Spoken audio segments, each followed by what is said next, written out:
Hey guys, welcome back to the channel. The day is finally here. Terrible weather. Right now it's sunny. It's about to downpour again. It's so muddy I can't even get to our trailer. But we are going to work on the 6-liter. Now the first obstacle that I must overcome is how to mount this sucker to an engine stand.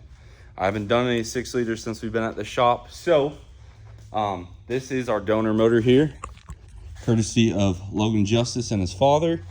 I think this thing had about 150,000 miles on it. Our plan is to rip all this stuff apart, and basically I might reseal the bed plate. I'm not too entirely sure. Pull the dampener off. Some of this other accessories will swap back and forth between the motors. I think at one point this might have been a dual alternator, given the weird pulley design and the extra belt. So obviously that stuff will have to swap over from our other engine. But what we're going to do is at least rip this thing apart, see how bad it is, see what other parts I might be missing. As of right now, we have head gasket kit, studs, a fluid dampener. I have, I kind of hogged out the ports on a stock manifold. We have heads, and then a turbocharger and injectors and an H-pop and a bunch of other stuff, like the regular 6-liter stuff. So that is our goal today, is to get this sucker torn down. Now, this motor did come with these metal plates that were bolted to the side. This is going to be the base of my motor mount. I don't want to sacrifice an entire engine stand for a Cummins just for one 6-liter. So my thought process is, what I'm going to do is cut this at an angle to match the block angle, and then weld this plate to this bar. This bar is then going to get stuffed with a bunch of flat stock, and then I'm going to weld it on this side, and then I'm going to weld it flush through the back side. And what that will allow us to do is still be able to use this for a Cummins. And now that I look at that, I don't know if that'll work either, because once I weld it, then it'll never come apart. So we'll go back to the drawing board on that. Maybe we'll bolt through it or something, like grab a big bolt, go through here. Yeah, that'll work. We'll bolt it through here, and then maybe bolt it through there as well. But that will allow us to essentially be able to mount our 6-liter. So I'm going to get to work on modifying this engine stand.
Couple hours later, lots of heating and cooling. We have this thing mounted. It is secure. Sorry, I kind of went straight from fab to this, but it was really sketchy trying to get it out of that corner, but it is done now. 2-inch receiver stock, cross bolted through like so into the OEM manufacturer mount, just in reverse. We have a rotation pin lockout, and there it is. Now from here, the big thing was I wanted to be able to take the bed plate off, which is this piece right here. That bed plate come off. So this actually grabs only the block, nothing but the block, which should help us be able to reseal this bad layer here. Our plans are looking at this motor now in the light. I definitely want to put a new oil pan on it. I definitely will probably pull at least part of the bottom end apart to see what it looks like. We basically need to rip off everything from the front because our other stuff's in a lot better shape. So our damper off, water pump, that whole assembly off, all the belt tensioners need to come off, cylinder heads, intake manifold, harness.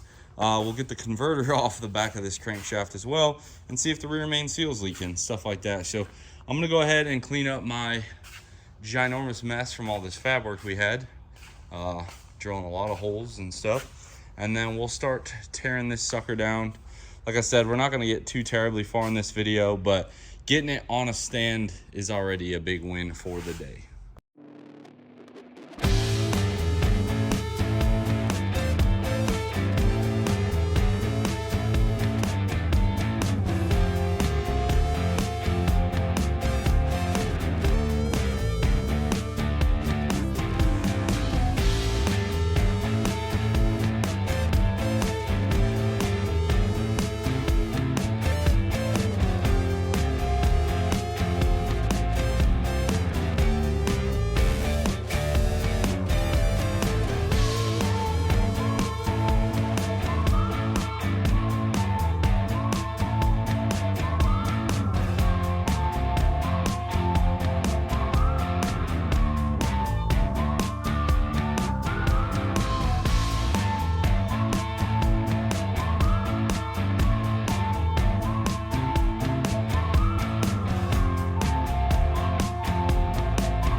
An hour later, a little rusty on my 6-liter disassembly, not gonna lie, but I'm sure we'll have a couple of critiques in the comments as always. You guys know more than I do.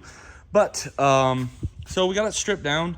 Looking at this engine, the way it sits right now, it's in great shape. All the cylinders look fine, actually fantastic, most of them.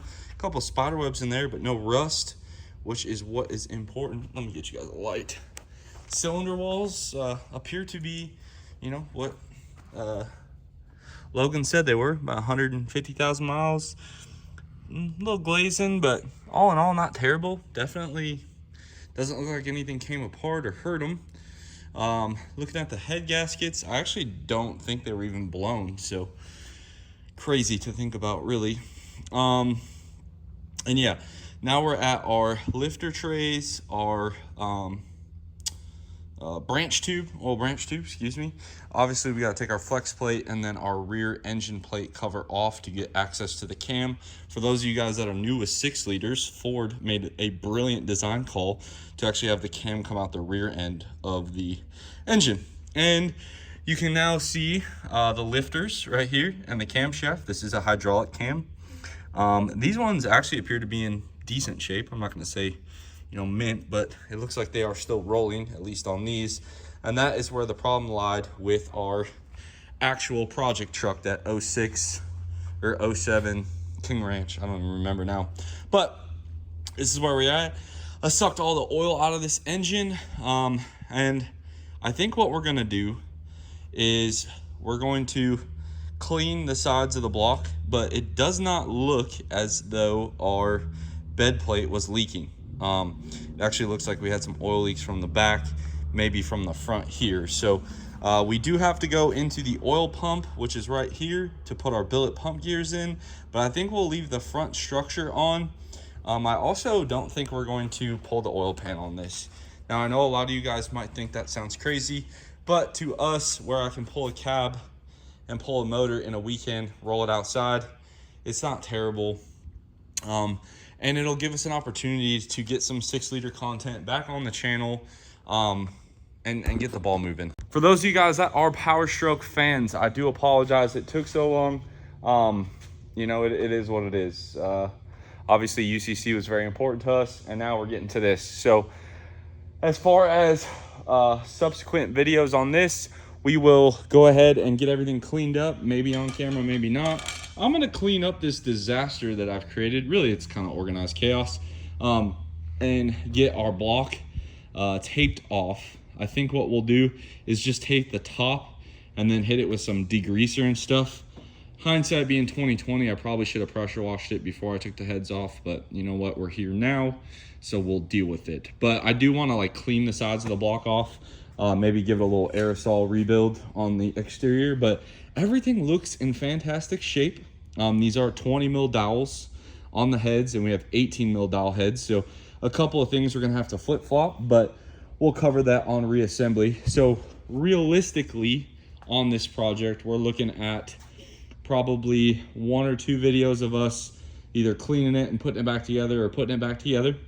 We'll probably have a video of it going in the truck and then a video of it getting the snot kicked out of it. So very exciting, honestly, a great find on a core engine. I don't remember what I paid for it, but Logan did deliver it to us, and I just, as a man of his word, it was in fantastic shape. So you know, I appreciate that. We got a decent set of core heads here, 20 mils. So I don't know if I'll maybe sell these or just get a machine and keep them on the shelf. But we also have 4 injectors that I don't need because I already turned in my cores, set of oil rails, a starter, not sure if it's any good or not. We have our dual alternator kit here, a decent set of manifolds.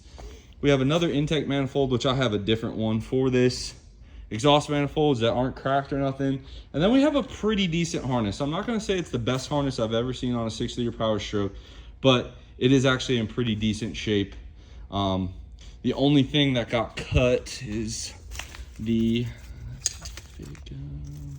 right here, the IPR pigtail got cut, which they do make a replacement. So I guess we'll weigh our options when we go to put this back in if this harness is in better shape or if the one on the truck is in better shape. But yeah, all in all, not bad for a night's worth of work. Also guys, this video was going up this week, obviously. I should have the new merch here, and what I'm gonna do is I'm gonna put it on sale before I go on vacation.